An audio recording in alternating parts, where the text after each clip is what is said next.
Covering news where you live. This is 5 News. Thank you so much for joining us. I'm Tiffany Lee. We have the top headlines where you live, so let's get you caught up on what's going on around our area. A woman is seriously injured after falling 50 feet from a cliff in Franklin County. According to Rick Cover with Franklin County Emergency Management, a woman in her 30s fell from a cliff over the weekend on Reed Mountain Park, also known as Overlook Park. Emergency Management said that the woman was flown to Washington Regional Hospital in Fayetteville with serious injuries. Officials say that the area is fenced, so they're unsure how the woman fell and are investigating. You can stay with 5 News for more updates. And now let's get a check of the weather where you live with meteorologist Zach Scott. Hey, Zach. Hey, Tiffany. Yeah, we got temperatures outside in the 50s and 60s for your Monday afternoon. We are trending a little bit cooler here for your Monday, your Tuesday. Some cooler air coming in with some northerly winds to start the work week, but we'll turn warmer as we go in the back half ahead of our next storm system, which will bring in also the chance for some thunderstorms. Again, 50s to low 60s, plenty of sunshine northwest Arkansas, a little northeast breeze across the entire area, about 5 to 15 miles per hour. We'll have temperatures into the 60s across eastern Oklahoma and then into west central Arkansas. Again, low to mid 60s scattered around the area. We'll look for temperatures to cool into the 30s and 40s overnight with a chance of a late evening overnight sprinkle or shower. A quick moving disturbance is going to be moving across southern Oklahoma into western Arkansas. Not a lot of moisture to work with, but enough lift and spin in the atmosphere and enough moisture lingering that we can't roll out a spotty sprinkle or stray shower again this evening into the overnight. We'll really go with a 10% chance across the entire area for a stray shower. We'll start out with 30s and 40s, and then we'll warm into the 50s to 60s once again, mostly looking at 50s Tuesday for northwest Arkansas, and then 50s to lower 60s across the River Valley. Again, Tuesday is the coolest day. We'll start to warm up from there with 60s and 70s expected by late week. Tiffany? All right, thanks for that, Zach. Well, a new Arkansas bill filed this month would allow regional airport authorities to de-annex from a city. If passed, this could affect the city of Highfield.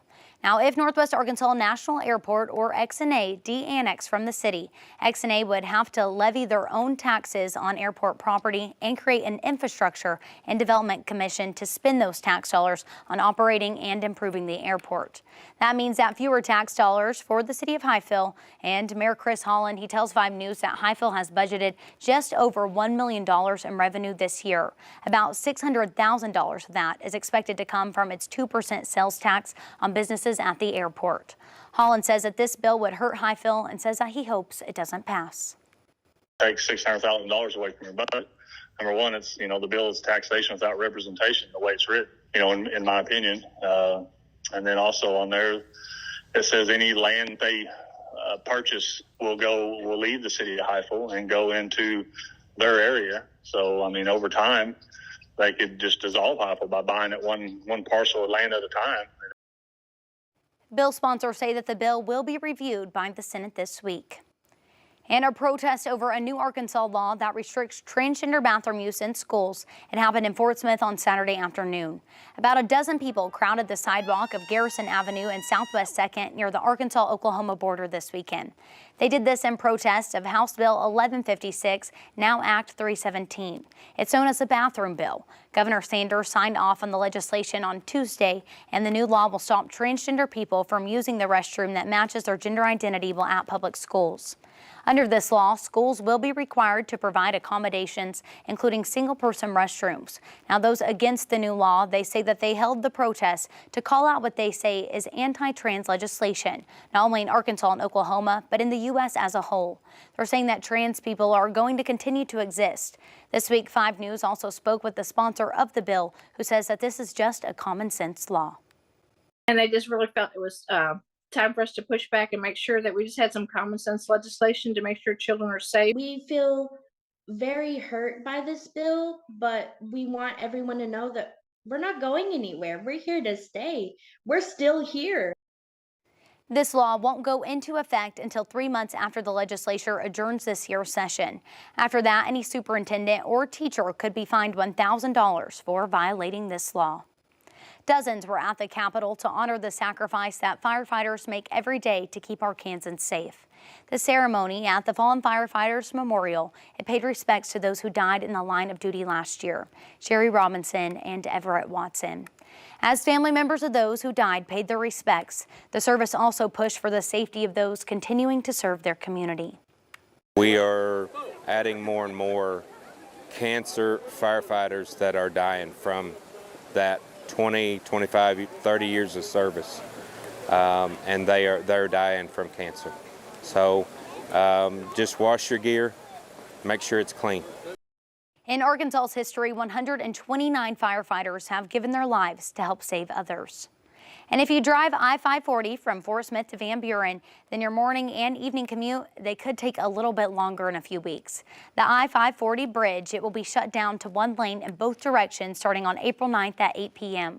Crews will be replacing the surface to make the road smoother. The work and lane closures is expected to last until late May. And from the classroom spelling champ to the national stage, this morning we're introducing you to the Natural State Spelling Bee CHAMP.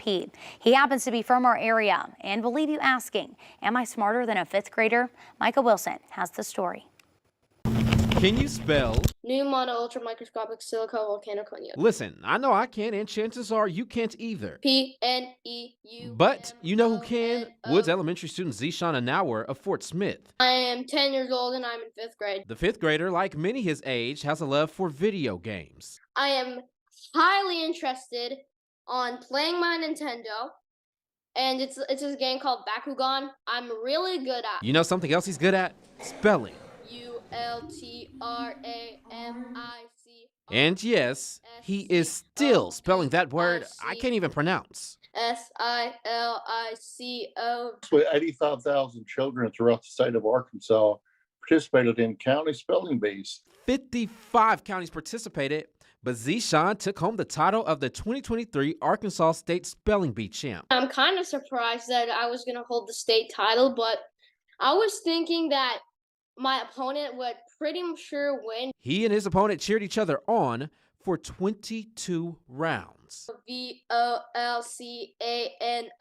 And eventually made history. We had to have a spell off. It was actually a written spell off, which we've never had to do in the state of Arkansas. Rob Rodell with the Electric Cooperatives of Arkansas, the sponsor of the state spelling bee, says Zishan's next step is to go to the national spelling bee. I'm not aware of any young man or young woman from Arkansas winning the national spelling bee, but I am 199% sure that Zishan is going to be our first winner. And if I lose, it doesn't matter. All that matters is that I made it this far. I can try again next year.